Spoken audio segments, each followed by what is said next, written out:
İnsanlığın salgın musibeti nedeniyle büyük bir imtihan verdiği süreçten geçiyoruz. Bir yılı aşkın zamandır dünyanın birçok ülkesindeki milyonlarca insan salgın hastalığa yakalandığı gibi 3 milyona yakın insan da hayatını kaybetti. Maalesef tüm çabalara rağmen salgın etkisini göstermeye devam ediyor. Birinci, ikinci derken üçüncü dalga da dünyayı etkisi altına alıyor. Peygamber Sevdalıları Vakfı olarak bu süreçte insani sorumluluğumuz gereği hareket etmek zorunda olduğumuzu belirtmek isteriz. Vakfımızın birincil hedefi 21. yüzyıl insanlığına Peygamberimizi doğru şekilde tanıtmak, anlatmak ve onun gibi yaşamasını öğretmektir. Bu amaçla farklı alanlarda faaliyet göstermekteyiz. Siyer yarışması ve Mevlid-i Nebi etkinlikleri ile bu doğrultuda yoğun çaba gösteriyoruz. Hiç şüphesiz etkinliklerimiz milyonların her yıl sabırsızlıkla beklediği faaliyetlere dönüşmüş ve bir gelenek haline gelmiştir. Salgın sürecinde bu etkinliklerin sürdürülebilmesi için çevrim içi programlar düzenledik.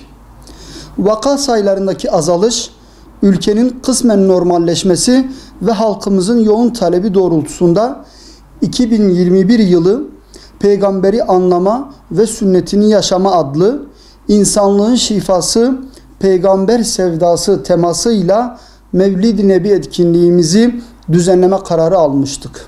Bunun için 11 Nisan'da Diyarbakır Nevroz Parkı miting alanında kitlesel etkinlik yapmayı kararlaştırmıştık.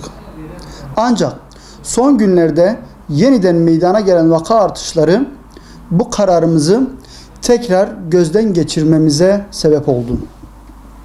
Değerli Peygamber Sevdalısı halkımız, Peygamber Sevdalıları Vakfı olarak insanı önceleyen bir oluşumuz. İnsan merkezli hareket ettiğimiz için iman ve sıhhat bizler için önceliklidir. Dolayısıyla halkımızın bu anlamda yaşayabileceği sorunları öngörüp hareket etmek gibi bir sorumluluğumuz vardır. Zira imandan sonra en büyük nimet sıhhattir ve bizler nimetleri korumakla mükellefiz. Aziz halkımız, üzüntüyle belirtmek isteriz ki bu yıl düzenlemeyi planladığımız Peygamberi Anlama ve Sünnetini Yaşama adlı insanlığın şifası, peygamber sevdası temalı Mevlid-i Nebi etkinliğimizi son günlerde meydana gelen vaka artışları nedeniyle iptal ediyoruz. Yapılacak etkinlik salgın hastalığın daha hızlı yayılmasına neden olabileceği için böyle bir karar almış bulunmaktayız. Muhakkak ki sadece Türkiye'de değil, ülke dışından da katılımların olacağını öngördüğümüzden etkinlikte risk faktörünün büyümesi bizi böyle bir karar almaya sevk etmiştir.